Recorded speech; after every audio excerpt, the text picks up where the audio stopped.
Hi అండి, ఎలా ఉన్నారు అందరూ? సూపర్ కదా. నేను కూడా చాలా బాగున్నానండి. ఒక యూట్యూబర్ లైఫ్లో మోస్ట్ ఫ్రస్ట్రేటెడ్ థింగ్ ఏదైనా జరుగుతుంది అని అంటే అదేంటో తెలుసా అండి?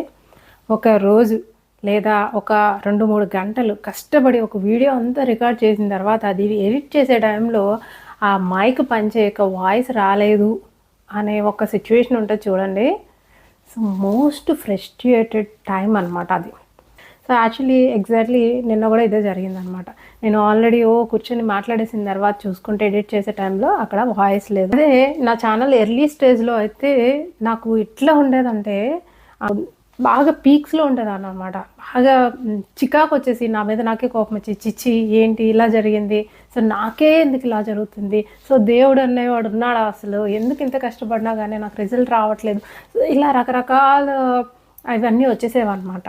సో అన్ని నన్ను నేనే బ్లేమ్ చేసుకోవడము, లేకపోతే కనిపించిన దేవుడిని బ్లేమ్ చేయడము, లేకపోతే ఎదురుగుండా ఉన్న వాళ్ళని తిట్టేయడము, సో ఇలాంటివంతా చేసేసేదాన్ని అనమాట. సో ఇప్పుడు ఏంటి వాయిస్ రాలేదా? ఓ సర్లే మళ్ళీ చేసుకుందాం. ఇది ఇప్పుడు రియాక్షన్ అనమాట. సో అప్పటికి ఇప్పటికి ఏంటి తేడా? సహనం అని మీరు అనుకుంటున్నారు కదా, కాదండి. దానికి రీజన్ ఏంటి అని అంటే ఓపిక లేకపోవడం. నమ్మట్లేదా? సరే ఎగ్జాంపుల్ చెప్తాను.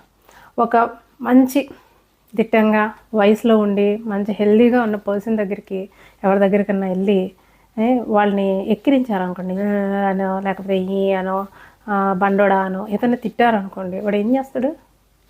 ఉరికిచి కొడతాడు కదా.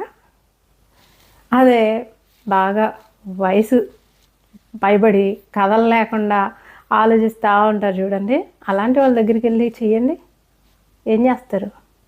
పోరా అదవా అంటారు. సో దానికి దీనికి ఏంటి తేడా? సహనమా? కాదు, ఓపిక లేకపోవడం. ఇది మెయిన్ టాపిక్ కదండి. దీన్ని కొంచెంసేపు పక్కన పెడితే ఇక్కడ ఓపిక లేకపోవడం అనేది ఉంది చూసారా. సో మనకి ఒక వయసు దాటిన తర్వాత ఓపిక లేకపోయి మనం వేరే వాళ్ళ మీద డిపెండ్ అవుతూ ఉన్నప్పుడు, లేదా మన ఆహారం కోసం మన ఫుడ్ కోసం మనం సంపాదించుకోలేని పరిస్థితుల్లో ఉన్నప్పుడు మన జీవితం ఎలా గడుస్తుంది అనేది ఇంపార్టెంట్ కదా. సో అది మనం ఆలోచించుకోవాలి కదా. సో విధి మన ముందుకు వచ్చి ఇలాగ డ్యాన్స్ వేయక ముందు, సో అలా డ్యాన్స్ వేస్తున్నప్పుడు మనం ఎలా రెస్పాండ్ అవ్వాలి అనేది కూడా మనము ముందుగానే, అంటే ఓపిక ఉన్నప్పుడే ప్లాన్ చేసుకోవాలి.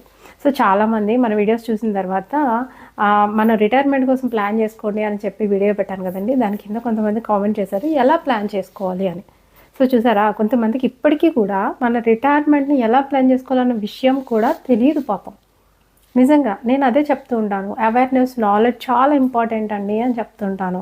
సో విధి మనల్ని ఎక్కిరించే ముందు మనం ఏం చేయాలి అనేది, సో అది నేను చెప్పాను కదండి. రిటైర్మెంట్ ప్లాన్ అనేది అనుకున్నాం కదా, ఎలా చేయాలి అని అడిగారు కాబట్టి ఈ వీడియోలో కొన్ని సజెషన్స్ అయితే ఇస్తానండి. సో రిటైర్మెంట్ ప్లాన్ యాక్చువల్లీ ఏంటి అని అంటే, ఎవరైతే ఎంప్లాయీస్ ఉంటారో, వర్క్ చేసేవాళ్ళు, ఉద్యోగాలు చేసే వాళ్ళకి వాళ్ళ యొక్క కంపెనీలే ఈ ప్రావిడెంట్ ఫండ్ అనేది ఒక 20 మంది ఎంప్లాయీస్ ఉన్న ప్రతి ఆర్గనైజేషన్ కూడా సో ఈ ప్రావిడెంట్ ఫండ్ అనేది ఒక రిజర్వ్ని ఏర్పాటు చేయాలన్నమాట. సో దీంట్లో ఏం జరుగుతుంది అని అంటే, ఎంప్లాయీస్ దగ్గర నుంచి కొంచెం అమౌంట్ని ప్రావిడెంట్ ఫండ్గా కలెక్ట్ చేసి ఆ అమౌంట్కి ఓనర్స్ ఎవరైతే ఉంటారో, మనకి ఉద్యోగం ఇచ్చిన ఎంప్లాయర్ ఎవరైతే ఉంటారో వాళ్ళు కూడా యాడ్ చేసి మన అకౌంట్లో వేస్తూ ఉంటారు అనమాట. సర్టెన్ మన రిటైర్మెంట్ ఏజ్ వచ్చే వరకు కూడా ఆ రిజర్వ్ అలాగా కంటిన్యూ అవుతూ ఉంటుంది. సో ఇలాగా ఉద్యోగస్తులకి ఎలాంటి ఇబ్బంది ఉండదండి. సో అంటే ఒకవేళ మేము అలాంటి ఉద్యోగం చేయట్లేదండి, చిన్న గుమాస్తాగా చేస్తాం, చిన్న కొట్లో చేస్తున్నాము, అలాంటి చోట్ల ఇట్లా పిఎఫ్లు ఏమి ఉండవు, ఇలాంటి ప్రావిడెంట్ ఫండ్స్ ఏమీ ఉండవు అని అంటే, సో దానికోసం కూడా రకరకాల ప్రావిడెంట్ ఫండ్ ప్లాన్స్ ఉన్నాయన్నమాట. సో ఆ ప్లాన్స్లో మనం జాయిన్ అవ్వాల్సి ఉంటుంది. సరే, ప్రావిడెంట్ ఫండ్ ప్లాన్స్ అనుకున్నాం కదా. సో ఫస్ట్ ఆఫ్ ఆల్ ఈ ప్రావిడెంట్ ఫండ్ని మనం ఎట్లా సేవ్ చేయాలి, సో ఇది ఇంపార్టెంట్. ఇది మెయిన్ బేసిక్ రూల్ అనమాట. సో దీన్ని మనం ఒకసారి ఫాలో అవడం స్టార్ట్ చేసిన తర్వాత మార్చుకోవచ్చు. అది ఏంటి అని అంటే, మనము ఒక 10,000 రూపాయలు, నేను 10,000 ఎందుకు చెప్తున్నానంటే, బేసిక్గా మీకు దీనికి మించి ఎన్ని ఉంటాయో ఇంటూ మీరు అన్ని టైమ్స్ పెంచుకోండి, సో దట్ మీకు క్లారిటీ వస్తుంది. సో 10,000 రూపాయలు మీరు నెలకి సంపాదిస్తున్నట్లయితే దాంట్లో 5,000 రూపాయలని మీ యొక్క నిత్య అవసరాల కోసం ఖర్చు పెట్టుకోండి. ఆ నెలంతా మీకు బతకడానికి కావాల్సిన అన్ని అవసరాలు కూడా ఆ 5,000 రూపాయల్లోనే జరిపించుకోండి. సో ఆ మిగిలిన 5,000 నుంచి 3,000 రూపాయలు మన ఫ్యూచర్ అవసరాల కోసం. సో మనకి ఇల్లు కొనుక్కోవాలని ఉంటుంది, లేదా కారు కొనుక్కోవాలని ఉంటుంది, లేదా పిల్లలకి ఫీజులు ఉంటాయి. సో మంచి యూనివర్సిటీలో జాయిన్ చేయాలి, ఫీజులు ఎక్కువగా ఉంటాయి. సో ఇప్పటి నుంచి జాగ్రత్త పడాలి. అలాగే అమ్మాయి ఉంది, సో అమ్మాయికి పెళ్లి చేయాలి, ఘనంగా చేయాలి, లేదా అమ్మాయికి చదువు చెప్పించాలి. సో అలాంటి ఏదైనా ఉన్నప్పుడు ఆ గోల్స్ని పెట్టుకొని ఈ 3,000 రూపాయలు ఏవైతే ఉన్నాయో వాటిని డివైడ్ చేసుకొని మనము ఇన్వెస్ట్ చేసుకోవాల్సి ఉంటుంది. సో ఇక మిగిలిన 20 ఉంది కదండి, ఆ 2,000 రూపాయలని మనము స్ట్రైట్ అవే మనము రిటైర్మెంట్ కోసం సేవ్ చేసుకోవాల్సి ఉంటుంది. సో ఆ సేవింగ్ మనము పని చేయలేని టైంలో అది మనకి హెల్ప్ అవ్వాలి. మీకు జీతం రాగానే ఫస్ట్ మీరు చేయాల్సింది ఇంటి ఖర్చులు కాదండి. సో మీరు చేయాల్సింది ఏంటి అని అంటే ఆ జీతంలో 2,000 రూపాయలు ఏవైతే ఉన్నాయో దాన్ని ఇమ్మీడియట్గా మనము మన సేవింగ్స్లో వేయాల్సిందే. సో మిగిలిన వాటితోటి మిగిలిన ఖర్చులన్నీ మనం చేసుకోవాల్సి ఉంటుంది. ఈ విధంగా ఫస్ట్ ఆఫ్ ఆల్ మనం మన రిటైర్మెంట్ కోసం సేవింగ్స్ అనేవి స్టార్ట్ చేస్తున్నాము. ఇప్పుడు ఈ 2,000 రూపాయలని నేను ఎక్కడ సేవ్ చేయాలి, ఎలా సేవ్ చేయాలి? So first of all provident fund మనం ఎక్కడ ఇన్వెస్ట్ చేయొచ్చు, ఎక్కడ సేవ్ చేయొచ్చు అనే విషయం అయితే నేనైతే కొన్ని ఐడియాస్ నాకు తెలిసిన విషయాలు అయితే చెప్తానండి.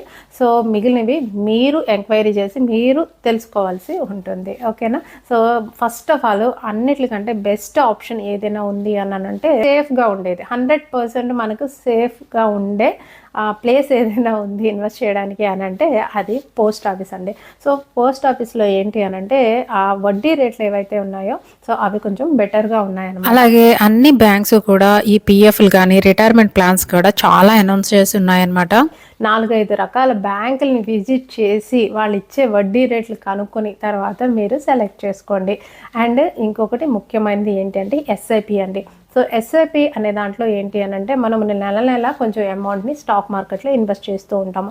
దీని మీద మిగిలిన ఇప్పటివరకు మనం చెప్పుకున్న వాటి మీద కంటే కూడా బెటర్ ఇంట్రెస్ట్ అయితే వస్తుంది, కానీ ఇక్కడ రిస్క్ అనేది ఉంటుంది అన్నమాట. సో పోస్ట్ ఆఫీస్లో కానీ బ్యాంక్స్లో కానీ రిస్క్ అనేది తక్కువ ఉంటుంది, కానీ ఎస్ఐపి మార్కెట్లో ఇన్వెస్ట్ చేసినప్పుడు కొంచెం రిస్క్ అయితే ఉంటుంది. లాంగ్ టర్మ్లో చేసేటప్పుడు మనం 10 సంవత్సరాలు 15 సంవత్సరాలు ఇన్వెస్ట్ చేసే టైంలో అయితే మనకి పెద్దగా నష్టం అయితే ఉండదండి. సో ఎప్పుడైనా సరే నష్టం కలుగుతుంది అంటే అది షార్ట్ టర్మ్ ఇన్వెస్ట్మెంట్స్ మీద మనకి నష్టపోయే అవకాశాలు ఉంటాయి, కానీ లాంగ్ టర్మ్లో అంటే 5 సంవత్సరాలకు పైబడి మనం ఇన్వెస్ట్ చేస్తున్నట్లయితే మనకి పెద్దగా ఇబ్బంది ఉండదు. కాబట్టి మీరు ఎస్ఐపీలు అంటే ఏంటి అనేది కూడా తెలుసుకోండి. సో దట్ ఈ విధంగా మీరు ఎక్కడో చోట మీకు నచ్చిన చోట, అంటే కొంతమందికి సేఫ్గా ఉండడం ఇంపార్టెంట్ అనుకుంటారు, కొంతమంది రిస్క్ అయినా పర్లేదు ఇన్కమ్ కావాలి అనుకుంటారు. సో మీ యొక్క అవకాశాలు మీ యొక్క అవసరాలని బట్టి మీరు ఏదో ఒకటి ప్లాన్ చేసుకోండి.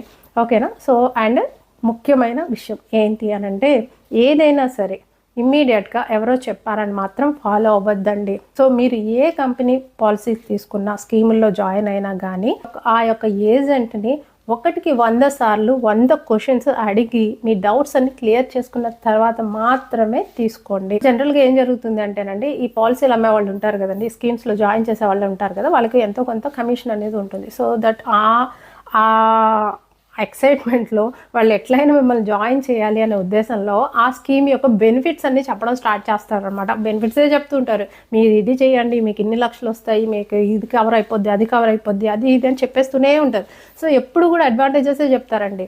సో కానీ మీరు వాళ్ళని ఆపి బాబు ఆగమ్మా అని చెప్పి మీ యొక్క డిసడ్వాంటేజెస్ ఏమున్నాయి, దీనికి ఒకవేళ నాకు ఏదైనా ఇబ్బంది కలిగితే, నాకు పలానా ఇబ్బంది వచ్చింది, ఎగ్జాంపుల్గా ఆలోచించి ఏమేమి అవకాశాలు వచ్చే అవకాశాలు ఉన్నాయి, ఏదైనా కష్టమైన సమయం వస్తే ఏంటి నా పరిస్థితి అని మీరు అన్ని రకాలుగా నెగిటివ్స్ ఏవైతే ఉంటాయో అన్ని క్వశ్చన్స్ వేసి ఆన్సర్స్ తీసుకోండి. అప్పుడే మీరు ఏదో ఒక ప్రావిడెంట్ ఫండ్లో కానీ ఏదైనా సరే స్కీమ్ అయినా ఇన్సూరెన్స్ ఏదైనా సరే ఈ విధంగానే మీరు చూస్ చేసుకోవాల్సి ఉంటుంది.